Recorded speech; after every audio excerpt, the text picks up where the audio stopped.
What's going on, everybody? Josh Engleman for Awesemo.com, and I'm back with my NBA DFS contenders on FanDuel for Friday, May 6th. Now be sure to hit that like button, subscribe to the channel, hit the notification bell so you know when everything goes live. Follow me on Twitter at Josh Engleman.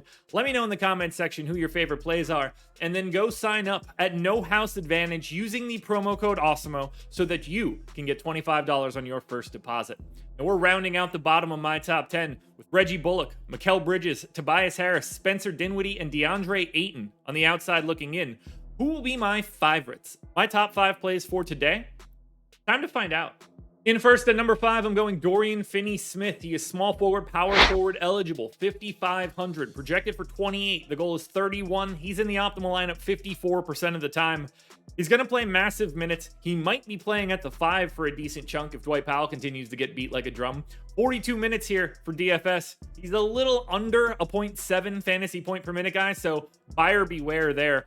13% usage, 12.5 points, 6.5 rebounds, 2.4 assists, and 1.8 stocks. It's not bad. It's a good stat line. Now, this one should be more competitive. We're in Dallas now. They're 1-point dogs. This game is basically a coin flip. I think they're going to have to go to more Dorian Finney-Smith. I think they are going to have to go to a smaller lineup, and I actually think that benefits Smith.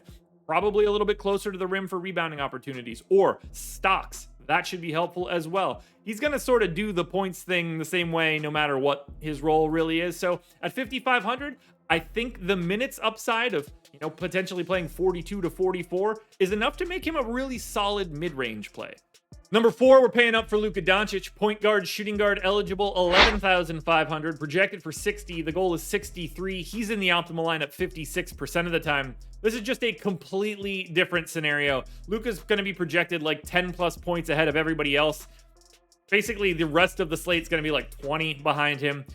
You're going to get a couple guys in the low, like sub 4K range that end up becoming decent values, and that is going to be what unlocks Luka Doncic. So 38 minutes for Luka, 1.55 fantasy points per minute, 33 real points, 10 boards, 9 assists on 40% usage, plus a stock and a half.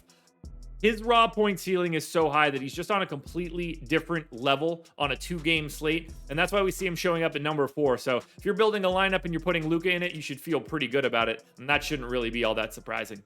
At number 3, we go to Philadelphia for Tyrese Maxiell, point guard, shooting guard eligible, 7,200, projected for 39. The goal is 40. He's in the optimal lineup 59% of the time.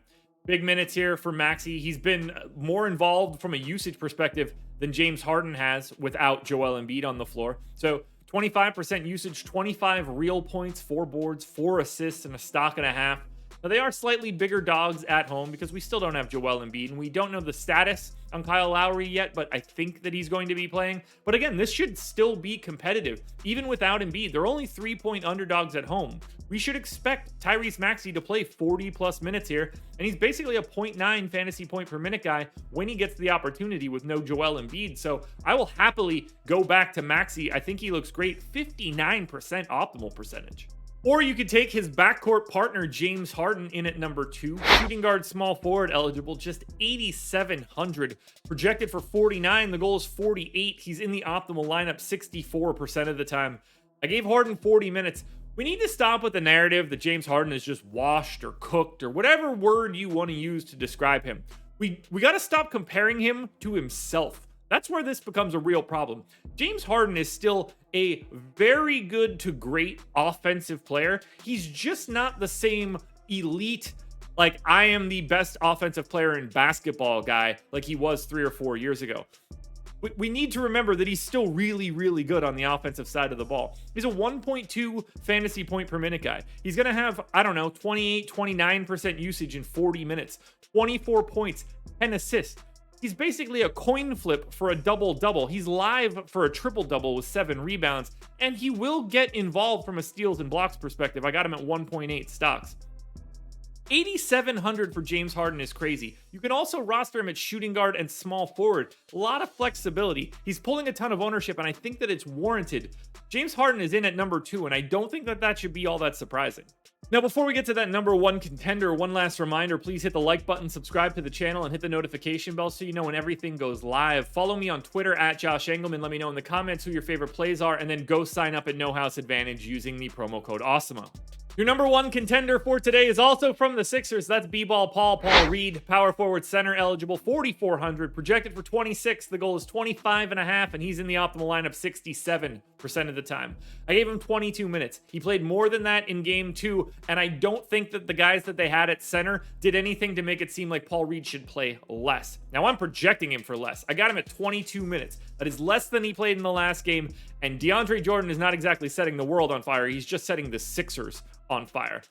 Paul Reed has upside for additional minutes, but I don't think he needs them because of how productive he is on a per minute basis. 18% usage, 8.5 points, 7 boards, almost 3 stocks, maybe an assist, like 1.2 fantasy points per minute. You get power forward center eligibility. We don't have a ton of pay down options, so he helps you get to Luka. The downside here is that Paul Reed plays like 18 minutes, and he can still be a value play. He can still get to 25 fantasy points and be all right. But there's upside here. If they finally stop going to DeAndre Jordan, or they don't want to go to someone like Paul Millsap, who did not play in game number 2, Reed can soak up a little bit more playing time. He's probably going to use all 6 fouls, and that's fine. I think Paul Reed is your number one play today. Relative to his salary, he's in the optimal lineup more frequently than anybody else. Alrighty, folks, that will do it. Those are my NBA DFS contenders on FanDuel for Friday, May 6th. Now, there's a DraftKings version of this video around here somewhere, so check it out. Good luck tonight, everybody. Win some money. I am back again Sunday morning for another edition of the Contenders.